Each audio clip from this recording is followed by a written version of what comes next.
जब सोचूं मन उलझे हर बार, मैं कदमों को रोकूं या दहलीज को कर लूं पार, दहलीज को कर लूं पार। ये सब करने से पहले आपको एक बार ख्याल भी नहीं आया कि जब बाबूजी को इस बात का पता चलेगा तो कितना दुख होगा उन्हें। और आकाश भैया, वो तो अब शायद किसी पर विश्वास ही नहीं कर पाएंगे। प्रवीण भैया, आपको और विशाखा दीदी को कितना चाहती है रुक्मणी दीदी, कितना विश्वास करती है वो आप पर। क्या उनसे नजरें मिला पाएंगे आप? रुपए की लालच ने आपको इतना अंधा कर दिया कि सारे रिश्ते भुला बैठे। प्रवीण भैया, अब भी वक्त है। आकाश भैया के सामने अपना गुनाह कबूल कर लीजिए, वो आपको जरूर माफ कर देंगे। तुम ठीक कहती हो इंदु, मुझे आकाश भैया से माफी मांगनी चाहिए। तो चलिए अभी चलकर उनसे बात कीजिए। नहीं इंदु, इस वक्त मैं क्या मुंह लेकर जाऊंगा उन लोगों के सामने। तुम मुझे एक दिन की मोहलत दे दो। मैंने कंपनी से जितना भी पैसा चुराया है मैं सारा वापस कर दूंगा। बस आज तुम किसी को कुछ मत बताना। तुम्हें मेरी बात पर विश्वास नहीं ना, इसलिए तुम इन शक भरी निगाहों से मुझे देख रही हो। लेकिन प्लीज मेरा विश्वास करो इंदु, तुमने मेरी आंखें खोल दी हैं। इतनी गिरी हुई हरकत मैं कैसे कर सकता हूं? अपने बड़े भाई को लूटा मैंने।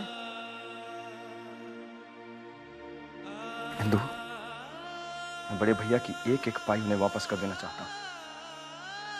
उनके पैरों से लिपट कर उनसे माफी मांगूंगा, शायद वो मुझे माफ कर दे।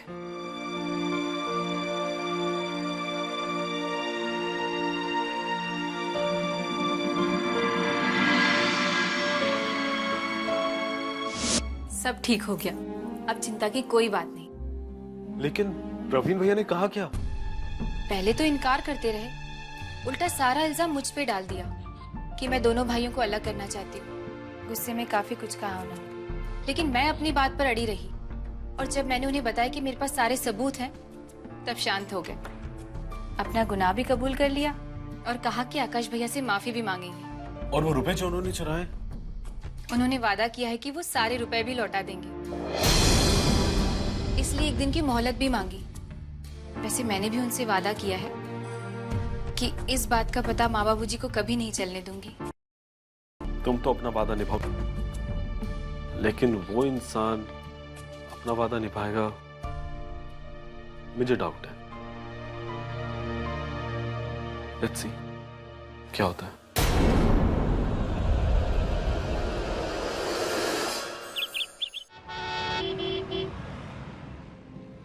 पता नहीं सुबह सुबह कहाँ लेके जा रहे हो? विशाखा, तुमसे एक जरूरी बात करनी है। जरूरी बात तो घर पे भी हो सकती थी ना, ड्राइव पे आने की क्या जरूरत थी?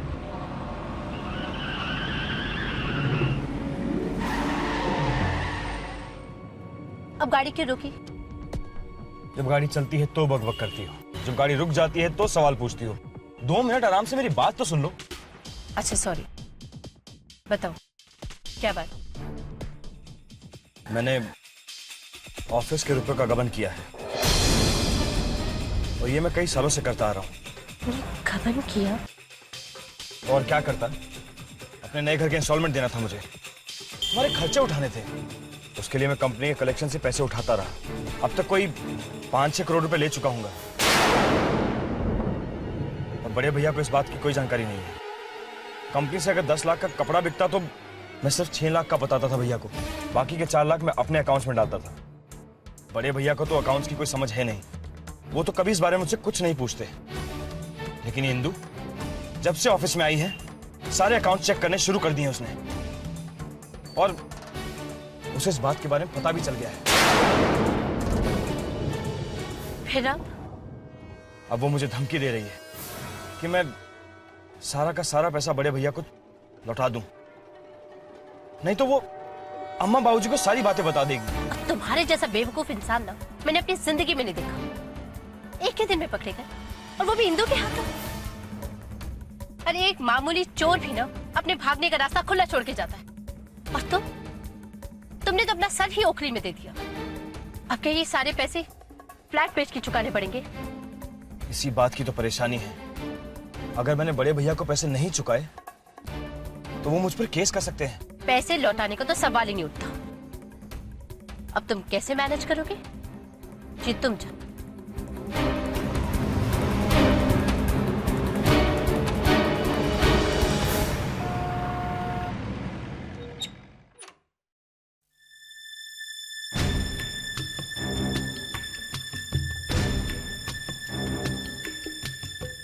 प्रवीण, आज तुम बड़ी जल्दी आ गए।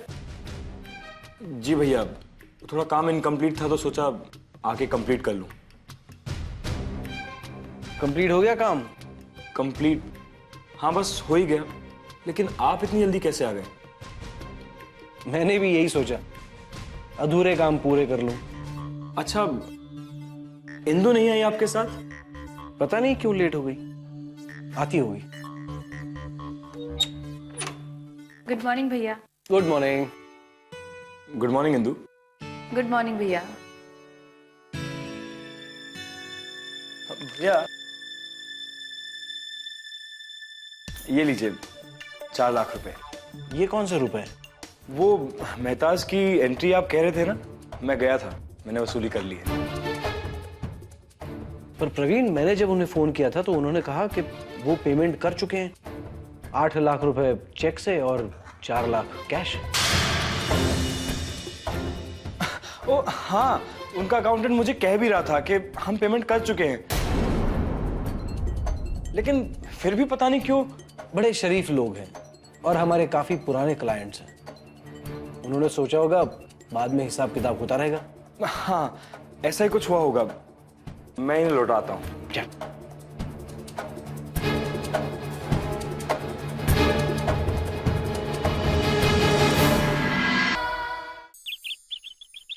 इंदु, आज जल्दी आ गई बेटा तू? हाँ माँ जी, काम पूरा हो गया इसलिए। चलिए कुछ देर बातें करते हैं। बातें भी करेंगे और साथ में बैठकर गर्मा गर्म चाय भी पियेंगे। मैं अभी लाती हूँ, तू बैठ। माँ जी आप बैठिए, चाय मैं लेकर आती हूँ।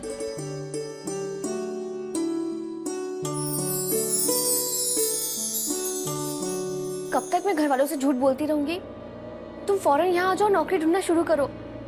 तुमने घर वालों से झूठ बोला है, तुम्हारी प्रॉब्लम है, मेरी प्रॉब्लम नहीं है।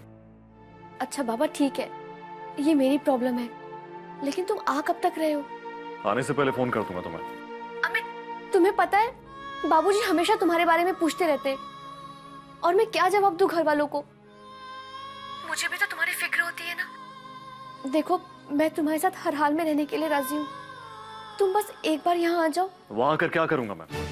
हाँ, अपने ससुराल में पड़ा रहूंगा? मैंने तुमसे कहा है ना, मैं नौकरी ढूंढ रहा हूँ, जब मिल जाएगी तो आ जाऊंगा। अमित तुम ये सब बहाने बनाना बंद करो।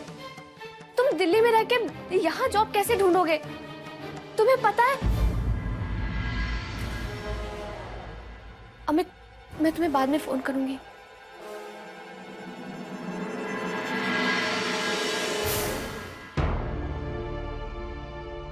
रीमा, क्या हुआ? तुम रो क्यों रही हो? नहीं भाभी, वो बस ऐसे ही फोन पे बात करी थी जरा सा। अपनी भाभी को नहीं बताओगी? झूठ बोलोगी मुझसे? तुम्हारी मर्जी। तुम्हारे लिए मैगजीन लाई थी, सोचा था आज साथ बैठकर चाय पियेंगे, कुछ बातें करेंगे, पर हिंदू भाभी, आप मुझसे नाराज होके मत जाइए।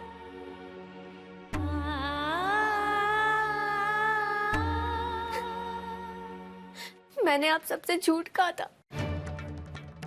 अमित का ना तो प्रमोशन हुआ है और ना ही ट्रांसफर। भाभी सच तो ये है कि उन्हें नौकरी से ही निकाल दिया गया है।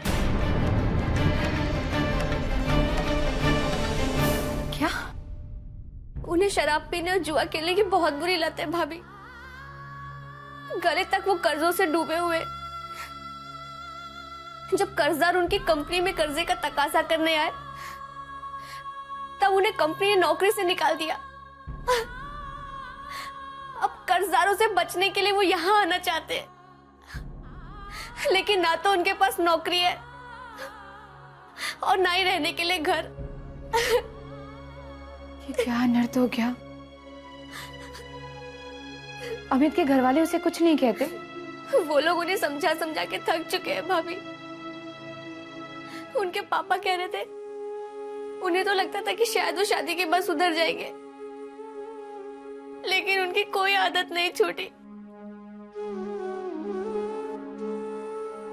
उन्होंने इतनी बड़ी बात छुपाई हमसे। उन्हें कोई हक नहीं था तुम्हारी जिंदगी खराब करने का। पहले अपने बेटे की आदतें सुधारते, फिर शादी करते उसकी। अपनी बेटी को सुधारने के लिए उन्होंने तुम्हारी जिंदगी का मजाक बना दिया। भाभी अमित बहुत अच्छे, जब होश में रहते हैं ना मुझसे बहुत अच्छे से बात करते हैं। वो बहुत चाहते भी है मुझे, लेकिन इन बुरी आदतों ने उन्हें बर्बाद कर दिया। हम लोग जब हनीमून के लिए गए थे ना, वो वहां पे भी रात भर कसीनो में बैठ के जुआ खेलते रहते थे और मैं होटल के कमरे में बैठ के उनकी राह तकती थी रात भर। सुबह जब वो आते थे ना तो पूरी नशे की हालत में आते थे। जब वो होश में रहते थे तो मुझसे माफी मांगते थे, लेकिन अगली रात फिर वही। मैं क्या करूं भाभी, मुझे कुछ समझ में नहीं आ रहा है। रीमा, तुम रोना बंद करो। रोने से परेशानियां कम नहीं होती। भाभी तो फिर परेशानियां कैसे कम होंगी? उनकी आदतें कैसे सुधरेंगी? क्या जवाब दूं तुम्हारे इन सवालों का? अमित जब यहाँ आएंगे ना, मैं उनसे जरूर बात करूंगी। फिलहाल घर में इस बारे में किसी से कुछ मत कहना।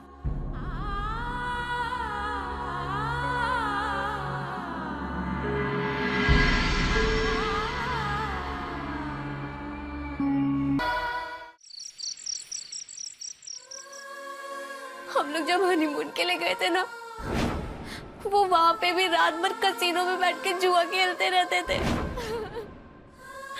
और मैं होटल के कमरे में बैठ के उनकी राह तकती थी रात भर। सुबह जब वो आते थे ना तो पूरी नशे की हालत में आते थे। मैं क्या करूं भाभी, मुझे कुछ समझ में नहीं आ रहा है। रीमा ने तो अपनी और जय के बारे में सब कुछ बता दिया था अमित को। फिर उसने अपनी आदतों के बारे में क्यों नहीं बताया? अगर पहले ये बात पता होती तो मैं ये शादी कभी नहीं होने देती।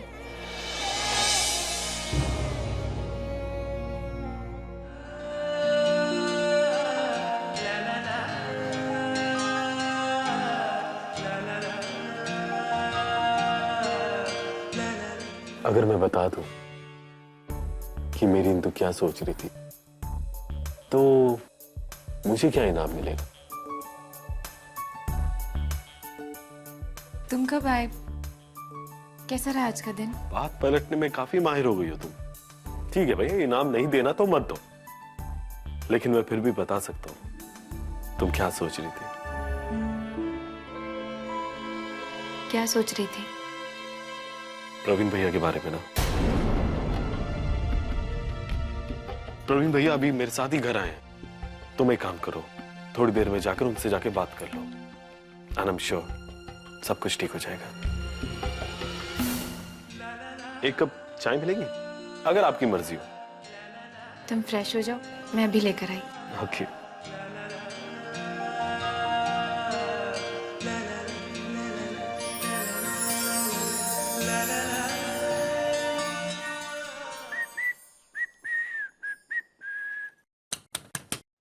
अरे आओ इंदु। भैया, ये देखो, ये फोन कैसा है? विशाखा को ये फोन बहुत पसंद आया है। पूरे 30,000 का है और तुम तो जानती हो कितनी जिद्दी है, और उसकी जिद के सामने मेरी एक नहीं चलती। भैया, आपने जो वादा किया था। मैंने कोई वादा किया था? आकाश भैया से माफी मांगने का? आपने कहा था ना कि आप उनके हिस्से के रुपए उन्हें लौटा देंगे। आपने एक दिन की मोहलत भी मांगी। एक सेकंड, मोहलत, रुपए, माफी, ये तुम क्या कह रही हो? मुझे तो कोई ऐसा वादा याद नहीं जो मैंने तुम्हें किया था। हाँ, जानते हैं मुझसे गलती क्या हो गई? मुझे तभी आकाश भैया को सब कुछ बता देना चाहिए था। आप ये मत सोचिए कि मैं चुप रहूंगी। भैया, अभी भी मेरे पास वो सारे सबूत हैं। ये तुम्हारी गलत फहमी हिंदू। तुम्हारे सारे के सारे सबूत मिट चुके हैं। अब तुम्हारे पास कोई सबूत नहीं। और जो धमकी तुम मुझे दे रही थी ना बैंक अकाउंट्स की, वो मैंने ऑलरेडी ट्रांसफर कर दी है। तो अब जो तुम्हारा मन आए तुम बड़े भैया को जाकर कह सकती हो, क्योंकि तुम कुछ साबित नहीं कर पाओगी। आई एम रियली सॉरी अंदू, इस बार तुम हार गई और मैं जीत गया।